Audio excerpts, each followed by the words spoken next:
Hello, hello mes petites étoiles. Alors vous le sentez, ce Noël arrivé? Vous sentez la magie de Noël? S'il vous plaît, n'écoutez pas les informations, sinon ça va vous rendre triste.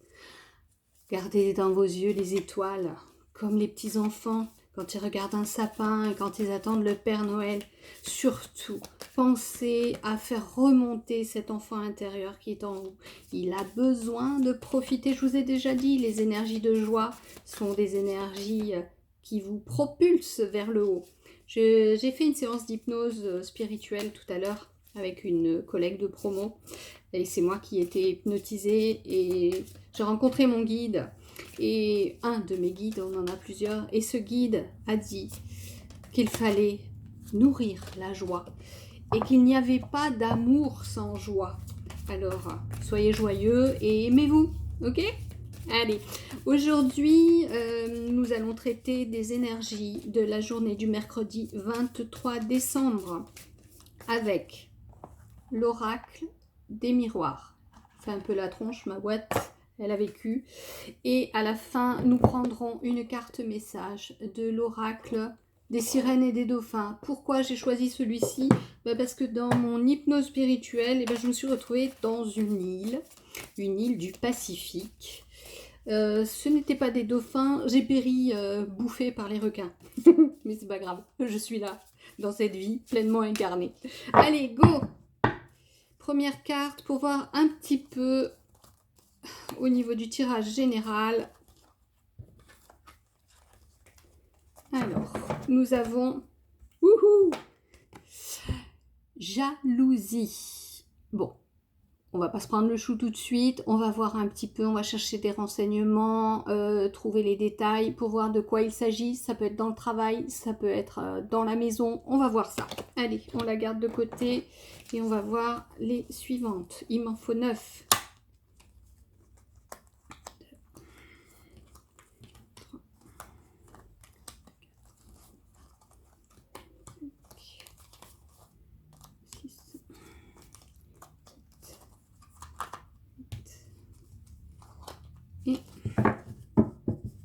9.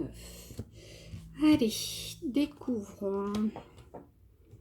Ah, bon, on est au niveau du foyer, on est au niveau de la maison, donc cette jalousie, est-ce qu'il y aurait un problème au sein du foyer? Est-ce que ça peut être également au sein de la famille? Ça peut être entre les membres d'une famille. Évidemment, par rapport à cette image, on va tout de suite penser au couple de façon prioritaire, mais on va voir. Allez, je tourne la première rangée. Ah, bien, et on est dans le couple. On est véritablement dans le couple au sein de la maison, le couple peut-être déjà installé ou le couple qui envisage de s'installer, de créer sa petite famille, de s'installer en officialisant les choses. Il y a visiblement des petits soucis. Alors, est-ce que c'est un problème de jalousie entre les deux personnes constituant ce couple ou est-ce que c'est un problème de jalousie avec une autre personne qui viendrait se greffer dans une relation peut-être un peu triangulaire? En tous les cas, troisième carte, j'ai la carte de l'amitié qui se trouve juste à côté de la carte de l'homme et de la femme. Alors, qu'est-ce que ça me dit? Je vais les mettre dans mes mains pour vraiment sentir.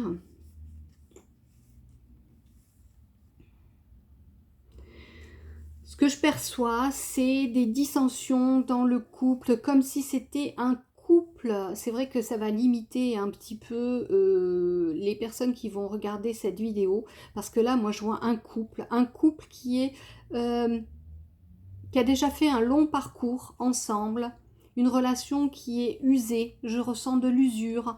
Alors, est-ce que c'est cette jalousie vient se greffer là-dessus? Est-ce qu'il y a eu à lutter contre cette jalousie? Est-ce que c'est encore une fois quelque chose de triangulaire, une tierce personne qui viendrait là au milieu, ex, pas ex, maîtresse, amant, qui viendrait là? Ou alors est-ce que ce sont deux personnes qui travaillent ensemble, l'une est jalouse de l'autre parce qu'elle a peut-être un rayonnement plus intense qui attire les regards? On va voir. En tous les cas, pour le 23 décembre, visiblement il y a quelques tensions. Alors, Quatrième carte, bon, on a la séparation. On a la séparation. Parfois, une séparation, ça peut être bénéfique. Hein, parfois, ça peut être juste un break. En tous les cas, je vois cette séparation entre cet homme et cette femme. Je reçois vraiment de l'usure. Je perçois quelqu'un qui a lutté, qui a fait tout pour qu'on n'en arrive pas à cette séparation. Alors, on était à la carte de la maison et la victoire. Victoire, victoire. Alors, victoire pourquoi? Victoire parce que justement, à force de lutter contre une séparation inéluctable, on a réussi à maintenir à flot un couple, on a réussi à tenir son foyer de main de maître.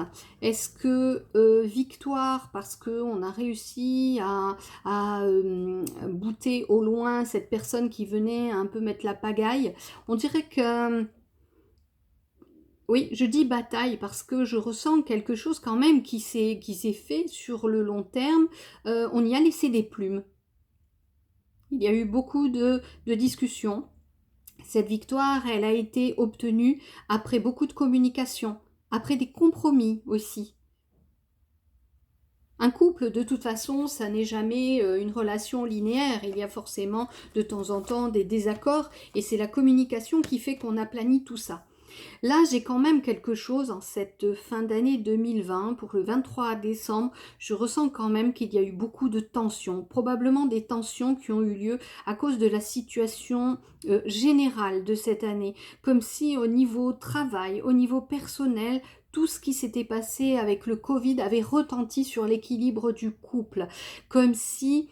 Ah, c'est marrant, là on me parle de travail à la maison, comme si un des deux protagonistes du couple s'était retrouvé à la maison et que ça avait quelque part déséquilibré cette magnifique mécanique, cette routine qui s'était instaurée.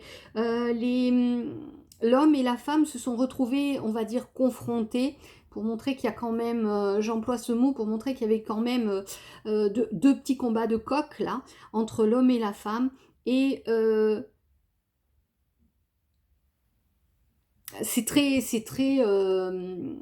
ça fait très archétypal de dire que c'est la femme au foyer et l'homme au travail. Tout le monde s'est retrouvé au foyer. Tout le monde s'est retrouvé ensemble dans des rôles un peu mélangés. Celui qui devait faire ça s'est retrouvé à faire le travail de l'autre, enfin les tâches ménagères. Celui qui devait travailler à la maison s'est trouvé confronté peut-être au mouvement de la maison et ça a créé des tensions, des disputes. Effectivement, on en est peut-être arrivé pour certains à se poser la question d'une séparation et ça devient très compliqué. Il y a de la jalousie parce que peut-être qu'il y en a un qui est encore au travail et que l'autre est resté à la maison avec sa rancœur, à ruminer. Là, j'ai beaucoup de choses qui se mélangent parce qu'on me montre des images qui vont très très vite. En tous les cas, on dirait que dans le foyer, justement, la maison, le foyer, ça bouillonne. Et il va falloir peut-être baisser le feu sous la cocotte parce que là, c'est en train de bouillonner et avant que ça déborde, il va falloir faire quelque chose. Baisser le feu, réduire le volume d'eau et apaiser tout ça, calmer le jeu, parler, ne pas accuser l'autre de certains griefs, mais dire vraiment ce que l'on ressent à l'intérieur de soi. Exprimer ses émotions, c'est important. Alors, 7e carte, la projection. Cette carte, elle montre souvent qu'on est là dans nos interprétations. Vous voyez, cette personne, elle est seule face à elle-même. Ça peut être quelqu'un qui gamberge dans le foyer, une personne qui va se poser des questions sur la situation actuelle et se projeter dans le futur en imaginant souvent le pire. Cette carte, elle n'est pas sensationnelle, hein. Je ne me projette pas vivant au soleil, sous les palmiers, les cocotiers, non. Je me projette dans quelque chose qui est assez sombre. J'ai un mental, on va dire, dans les chaussettes. Je dégringole un petit peu. Franchement, je suis limite dans la dépression quand je me projette dans le futur. Alors, moi, j'aurais tendance à dire que c'est madame. Madame, parce que au-dessous, j'ai la séparation. Et je pense que cette femme en a un petit peu assez. Elle est, on va dire, en burn-out conjugal. Et elle se projette dans quelque chose qui ne convient pas. Elle se projette sur quelque chose d'inéluctable, une séparation, quelque chose, un divorce. Toujours est-il que à côté de la projection, j'ai la fatalité. La fatalité exprime quelque chose qui va arriver déjà soudainement et quelque chose auquel on ne peut pas couper, on ne peut pas échapper. Alors, si c'est la séparation envisagée par la femme, peut-être que cette séparation, c'est peut-être un bien. Dans cette histoire, ça va lui redonner une sorte de liberté, une sorte de pseudo-liberté, parce que quand on est dans les projections, on est enfermé dans son mental, on est enfermé en tournant en rond dans ses idées et on ne va pas voir au-delà. C'est comme si on avait des œillères sur la face et on n'arrive plus à voir, on est vraiment enfermé dans sa cocotte minute, ça va pas, on rumine et on ne peut pas aller plus loin. 9e carte, on a la loi. Alors, si je prends toujours le côté de la femme et ses projections, sa séparation, elle envisage un divorce. Elle envisage une séparation, quelque chose d'acté juridiquement avec séparation du mari. Si l'on est dans un pax, c'est un peu la même chose, on casse le pax. Si l'on est dans cette histoire de maison, avec un homme et une femme, on va dire un couple à l'intérieur, on peut penser que des ennuis financiers sont venus semer la discorde dans ce couple et qu'il va falloir se séparer de cette maison, la vendre pour pouvoir retrouver une stabilité financière et repartir sur autre chose. C'est une éventualité. En tous les cas, c'est quelque chose qui arrive comme un coup de semonce, quelque chose de soudain, quelque chose qui va vraiment mettre le moral à plat et il va falloir vraiment vous soutenir dans le couple. C'est super important. Si je pars sur la colonne de l'homme, avec cette maison et la fatalité au-dessous, on pourrait dire qu'il se passe quelque chose que l'homme n'avait pas vu venir. Et ça lui tombe dessus, un peu comme un coup de massue. Ça vient peut-être de la femme. Les femmes, on dit souvent que dans les histoires de divorce, c'est souvent les femmes qui demandent le divorce. Un ami avocat m'avait dit ça. Peut-être que l'homme se retrouve avec une demande de divorce qu'il n'avait pas prévue. Il avait fermé les yeux, il était totalement aveuglé et ça lui tombe dessus sans qu'il ait pu le prévenir auparavant. Alors, ensuite, si je vois avec cette carte l'amitié, on pourrait dire que l'entourage amical de cet homme et de cette femme qui sont en proie à des désaccords, peut-être des souhaits de séparation, des envies de divorce ou même, sans dire des envies, et se rendre compte que leur relation est arrivée en bout de course, peut-être par rapport à quelqu'un qui s'est immiscé dans le couple, peut-être l'amant, peut-être la maîtresse, peut-être un ex ou peut-être quelqu'un qu'on vient de rencontrer. Peut-être que dans ses amis, il va y avoir du soutien pour ce couple. Et quand on a la loi, on a la balance. Et la balance, c'est l'équilibre. Sans doute que ces relations amicales vont permettre d'aplanir un peu tout ça en raisonnant hommes et femmes, en mettant en avant cette profonde complicité qu'avaient cet homme et cette femme, cette relation qu'ils ont tous ensemble, aplanir un peu ce climat délétère et rééquilibrer tout cela en temporisant un petit peu de part et d'autre, en rappelant qu'on traverse une période qui est assez complexe et qui peut poser problème et qui peut causer des tiraillements dans tous les domaines de notre existence. Il peut s'agir aussi d'amis qui seraient jaloux d'une certaine entente dans le couple et qui pourraient à ce moment-là vouloir un peu semer la discorde. Il y a toujours des personnes frustrées qui sont jalouses du bonheur des autres. En tous les cas, ce que ça voudrait dire que cette amitié, il va peut-être falloir s'en séparer si elle provoque de la jalousie. Je vous l'ai déjà dit, je crois, dans certaines vidéos, en ce moment, les énergies bougent énormément et on va laisser sur le carreau des amis, des gens, des relations avec qui on n'est plus en accord.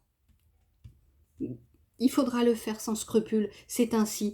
Quand on conserve des amitiés, des relations qui pèsent, qui posent problème, c'est comme si vous aviez un boulet au pied et vous ne pouvez plus avancer. Cette énergie vous mange et vous dévore. Ok, allez, maintenant, les cartes oracle, sirène et dauphin. Voyons voir 2 messages pour le 23 décembre. Message général pour tout le monde. Hop, ça saute. Alors, transformation bénéfique. Allez, on continue. Voilà, deuxième carte. Ayez la foi. Alors, je vais vous les montrer. Transformation bénéfique, il vous est dit, un grand changement dans votre vie sera très bénéfique. Hop, voilà. Alors, je vous parlais de séparation, je vous parlais de divorce, je vous parlais aussi du fait de laisser sur le chemin peut-être des amitiés qui n'étaient pas sincères, peut-être des personnes jalouses dans votre entourage.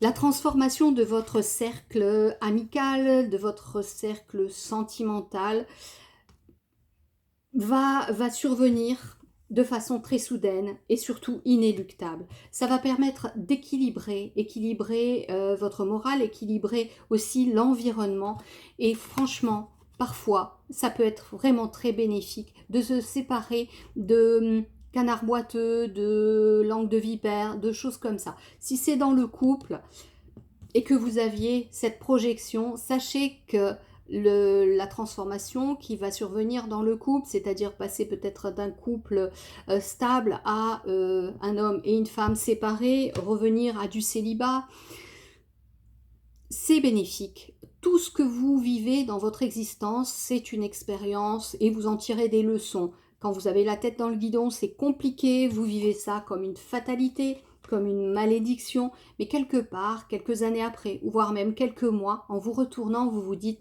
si je n'avais pas vécu ça, je n'en serais pas là où j'en suis maintenant. Donc, soyez quand même confiants, tout ce qui survient est toujours parfait dans le plan de votre existence, dans votre mission de vie, c'est quelque chose que vous avez à dépasser. Deuxième carte, c'est « Ayez la foi ». Vos prières sont exaucées, restez optimiste et suivez votre guide intérieur. Vous voyez, je vous dis, restez optimiste, car vous êtes accompagné. Quelque part, je vais vous dire, lorsque vous vous incarnez, les grandes phases de votre existence sont prédéterminées.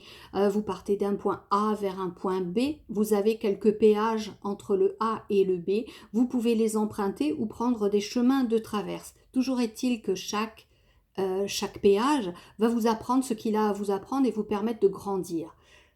Restez optimiste, tout ce que vous vivez en ce moment est destiné à vous faire grandir. Vos prières sont exaucées et vos guides vous accompagnent.